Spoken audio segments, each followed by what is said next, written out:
ಮೂಲಭೂತ ಸೌಲಭ್ಯಗಳು ಸಿಗದೇ ಇರುವಂತ ಜಾಗ. ಈಗಾಗಲೇ ಹಲವು ನ್ಯೂಸ್ಗಳು ಕೂಡ ಆಗಿದಾವೆ.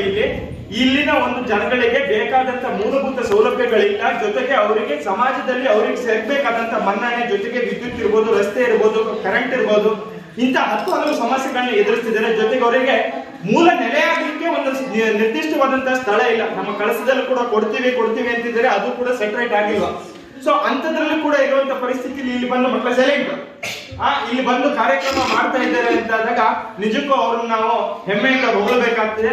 ಹಾಗಾಗಿ ನಮ್ಮ ಒಂದು ಕರ್ನಾಟಕ ಜನಪದ ಪರಿಷತ್ ವತಿಯಿಂದ ಈ ಒಂದು ಕಾರ್ಯಕ್ರಮವನ್ನು ಆರ್ಗನೈಸ್ ಮಾಡಿ 15 ದಿನಗಳ ಒಂದು ಕ್ಯಾಂಪ್ ಅನ್ನ ಮಾಡಿ ತಮ್ಮ ಒಂದು ಅವಿರತ ಶ್ರಮವನ್ನು ವಹಿಸಿ ಕೆಲಸ ಮಾಡ್ತಿರುವಂತ ವಿಕ್ಕಿ ಅವರಿಗೆ ನಮ್ಮ ಕರ್ನಾಟಕ ಜನಪದ ಪರಿಷತ್ ವತಿಯಿಂದ ಸಣ್ಣದಾದಂತ ಒಂದು ಗೌರವ ಹಾಗೂ ನೆನಪಿನ ಕಾಣಿಕೆ. ದಯವಿಟ್ಟು ವಿಕ್ಕಿ ಬನ್ನಿ ಶಾಲ್ ಕ್ಲಾಪ್.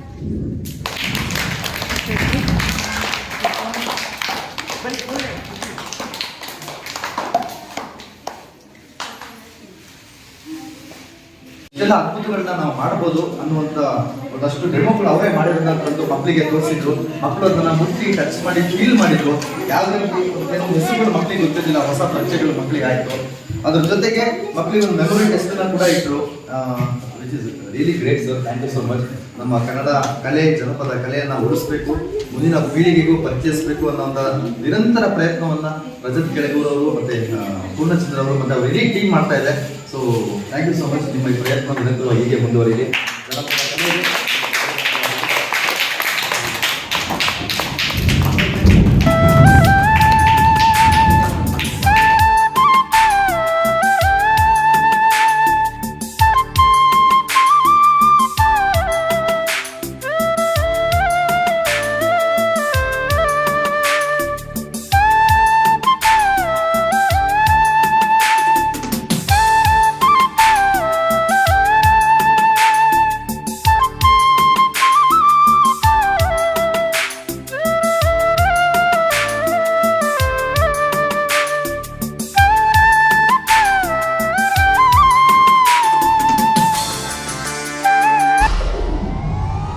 ವಿಡಿಯೋ ನೋಡಿದ್ದಕ್ಕೆ ಧನ್ಯವಾದಗಳು.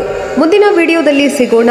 ಕ್ಷಣ ಕ್ಷಣದ ಸುದ್ದಿಗಾಗಿ ವೀಕ್ಷಿಸಿ ನ್ಯೂಸ್ ಕರ್ನಾಟಕ, ಸದಾ ನಿಮ್ಮ ಜೊತೆ.